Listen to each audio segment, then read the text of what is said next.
Hillary Clinton's use of a private email account for official government business when she was Secretary of State appears to run contrary to established internal State Department policies and procedures, according to agency documents. Department guidelines published in the agency's Foreign Affairs Manual call for employees to use secure, department-approved computer systems, even for sensitive information that is nevertheless unclassified.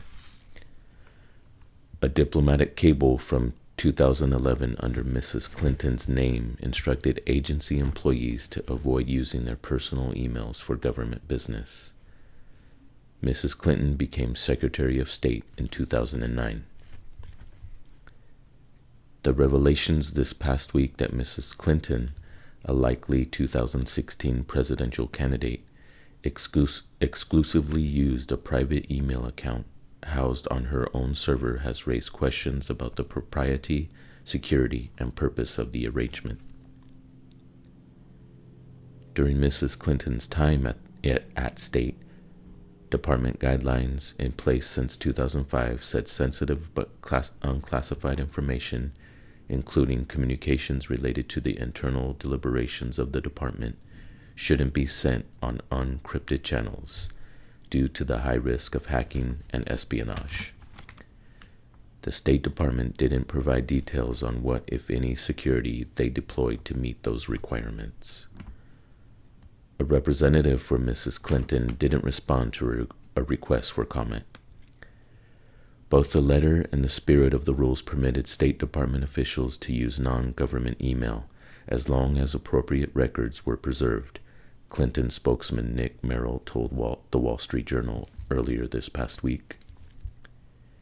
Advocates of government transparency criticized Mrs. Clinton's email arrangements. It's difficult to see any motivation except creating a parallel system to personally manage who gets access to her system, said John Wunderlich, Policy Director for the Sunlight Foundation, a group that advocates for open access to public records. During Mrs. Clinton's time in the Obama administration, federal law permitted government employees to use personal email as long as the records were appropriately preserved for government archivists. Those rules have been tightened to further restrict, but not ban, the use of private email accounts since Mrs. Clinton left government in 2013.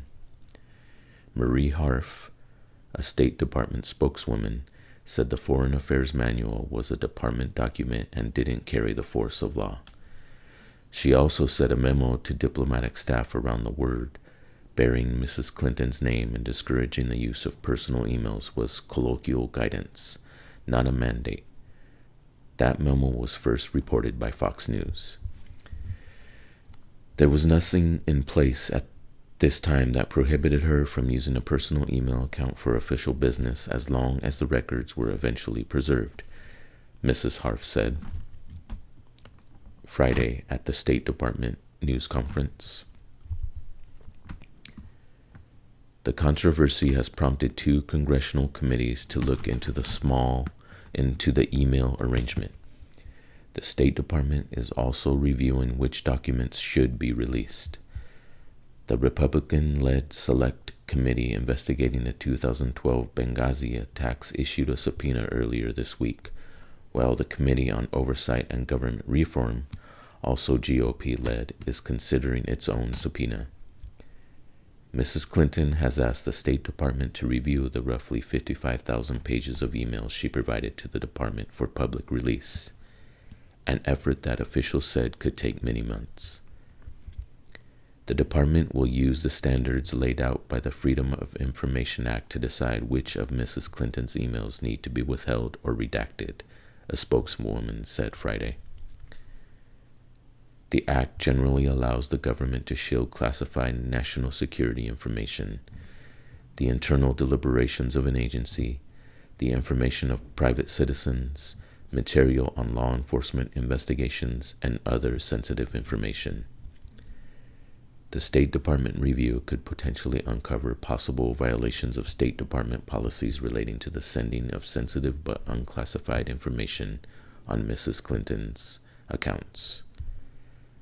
A State Department spokeswoman declined to prejudge the outcome of the review or say what the potential penalty for violations was.